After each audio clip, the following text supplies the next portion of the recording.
I seek refuge in Allah from the cursed shaitan. Indeed, we have given you, O Muhammad, a clear conquest, that Allah may forgive for you what preceded of your sin, i.e., errors, and what will follow, and complete His favor upon you and guide you to a straight path, and that Allah may aid you with a mighty victory.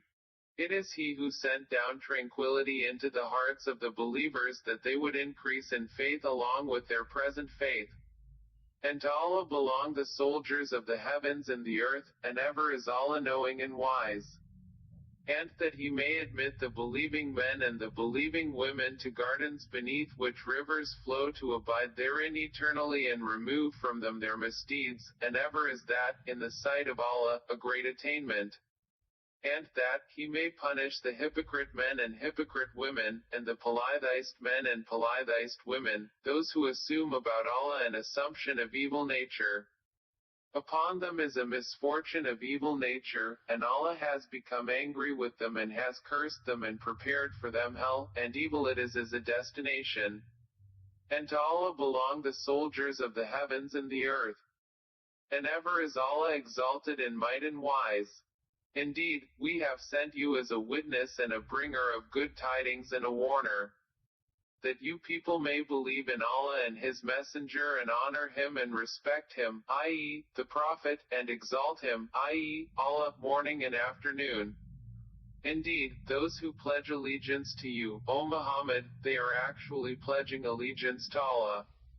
The hand of Allah is over their hands. So he who breaks His word only breaks it to the detriment of himself.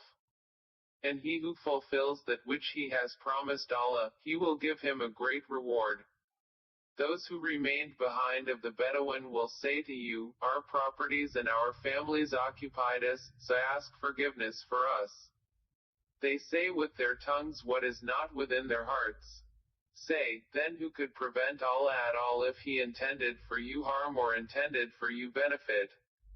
Rather, ever is Allah, of what you do, aware. But you thought that the Messenger and the believers would never return to their families, ever, and that was made pleasing in your hearts. And you assumed an assumption of evil and became a people ruined. And whoever has not believed in Allah and His Messenger, then indeed, we have prepared for the disbelievers a blaze. And to Allah belongs the dominion of the heavens and the earth. He forgives whom He wills and punishes whom He wills. And ever is Allah forgiving and merciful. Those who remained behind will say when you set out toward the war booty to take it, let us follow you. They wish to change the words of Allah. Say, never will you follow us. Thus did Allah say before. So they will say, rather, you envy us. But in fact they were not understanding except a little. Say to those who remained behind of the Bedouin, you will be called to face a people of great military might, you may fight them, or they will submit. So if you obey, Allah will give you a good reward, but if you turn away as you turned away before, He will punish you with a painful punishment. There is not upon the blind any guilt, or upon the lame any guilt, or upon the ill any guilt for remaining behind. And whoever obeys Allah and His Messenger, He will admit him to gardens beneath which rivers flow, but whoever turns away, He will punish him with a painful punishment. Certainly was Allah pleased with the believers when they pledged allegiance to you, O Muhammad, under the tree, and He knew what was in their hearts, so He sent down tranquility upon them and rewarded them with an imminent conquest, and much war booty which they will take.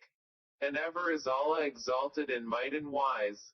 Allah has promised you much booty that you will take in the future, and has hastened for you this victory and withheld the hands of people from you, that it may be a sign for the believers and that He may guide you to a straight path.